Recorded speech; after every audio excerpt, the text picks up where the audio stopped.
Today on Chloe's Inbox, Dear DJ Chloe, hanggang kailan po ba dapat maging sunod-sunuran sa isang karelasyon?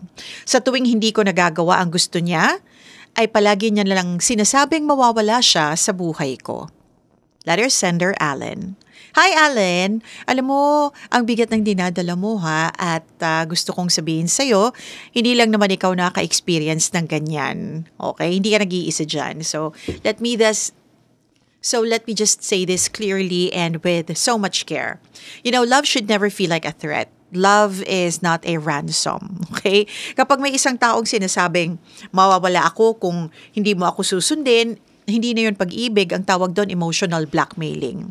Alam kong mahal mo siya, okay? Alam kong ayaw mong masaktan siya, pero real talk tayo, hindi mo trabahong iligtas ang isang taong ginagamit ang sarili niyang sakit para kontrolin ka. Yes, mental health is real and suicidal threats should be taken seriously. Pero hindi mo kailangang sirain ang sarili mong mundo para iligtas ang taong ayaw namang tulungan ang sarili niya. Kung may partner kang paulit-ulit na lang na nagbabantang aalis siya sa mundo kapag hindi mo na siya masunod or hindi mo siya sinusunod, you must understand that that is abuse, emotional and psychological. Okay? You can care, but you cannot fix them. You can be there, but you cannot be their hostage. Ang totoong pagmamahal, ang totoong pag-ibig, hindi yan nagpapakulong. Hindi ka kinokontrol gamit ang takot. So, anong gagawin natin ngayon?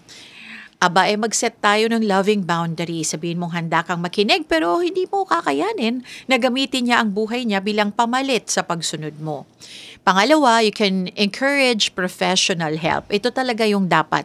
Ito yung tamang gawin eh. Kasi pagka ganyan na, kailangan na ng professional help dyan. Kasi may process yan. At tayo bilang normal na tao, hindi naman tayo professional, hindi natin to kayang iproseso. Sabihin mong tutulungan mo siyang humingi ng tulong, pero hindi mo kayang dalhin lahat mag-isa. Okay? And then, protect yourself. Talk to a counselor or tell a trusted friend. Kung paulit-ulit na ang ganitong banta, baka kailangan mo na rin umiwas for your own mental health. At kung may nangyayaring violence, emotionally or physically, please do not hesitate to step away safely and seek support. Okay? So, let me end with this.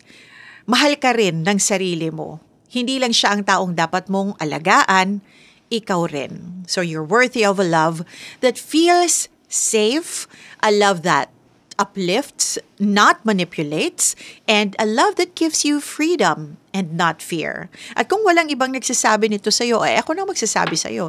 Hindi mo kailangang masaktan para lang patunayan na mahal mo siya, okay? Andito naman ako and thank you for reaching out. We are here for you. You're not alone. Thank you so much, Alan, for your letter. Hey, thanks for watching! For more exclusive videos and artist interviews, you can check out our videos by clicking here. And don't forget to follow us on our social media accounts too. Links are in the description below.